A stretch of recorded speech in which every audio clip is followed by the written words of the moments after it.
शेतकरी मित्र नमस्ते. Krishi Bhushan R D Patil sir तंत्रज्ञान अंतर्गत आपण आज आपल्याच प्लॉटमध्ये आलेलो आहोत. सदर प्लॉटची लागण ही 20 जून होती. आज बरोबर 1 तारीख म्हणजे सर्वसाधारण 40 दिवस या लागणीला पूर्ण झालेत. आपले सर्वसाधारण ड्रिपचे पाणी 22 तारखेला पूर्ण झालं होतं, पण तरी पण आपण लागण केलेले दिवस धरला तरी 40 दिवस पूर्ण झाले.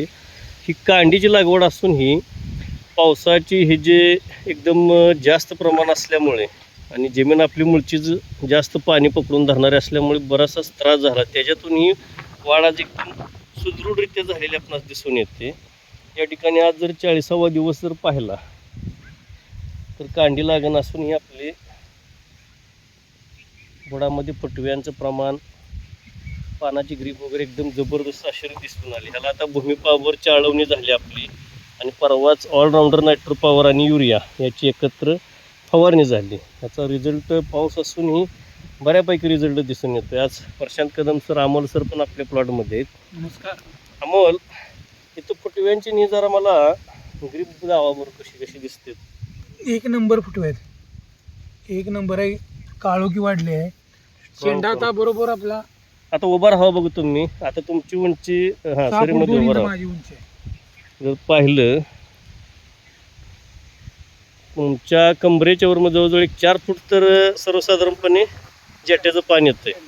त्याच्या मागं जरी गेला तर याच्यापेक्षा जास्त लांबीचा जेटा दिसून येतोय. कमी जास्त आहे. हो, त्याच्या छातीच्यावर बिंबीच्यावर येतो. सर्वसाधारण 4 फुटापर्यंत जेटा कोंबाची लांबी गेलेली आहे. आणि साईडचे जे फुटवे आहेत, ह्या फुटव्यांची जर आपण जर शेतकरी मित्र दाखवतो, ग्रीप जर पाहिली जाडी इतकी मस्त दिसणार आहे. एक थोड्याच सर्वसाधारणपणे मागील वर्षी आपण 45व्या दिवशी कांडी लागणीचा जेटा कोंब मोडला होता, पण यावर्षी जरा पावसामुळे थोडंसं लांब येईल. पण सर्वसाधारण एक तरी पण 45 ते 50व्या दिवशी आपण जेटा कोंब मोडू. आता नियमानं आपल्या जर आज ही स्थिती आहे, या स्थितीला आपण जेटा कोंब मोडतच असतो सर्वसाधारणपणे. संपूर्णपणे या ठिकाणी जेटा कोंब मोडणे, पण काही ठिकाणी आपले पावसाचे पाणी जादा प्रमाणात साचल्यामुळं एक 20% ठिकाणी तुटाळं झालं होतं. ते सांधून घेतल्यामुळे आपण थोडंसं जेटा कोंब मोडणी लेट करणार आहोत. धन्यवाद.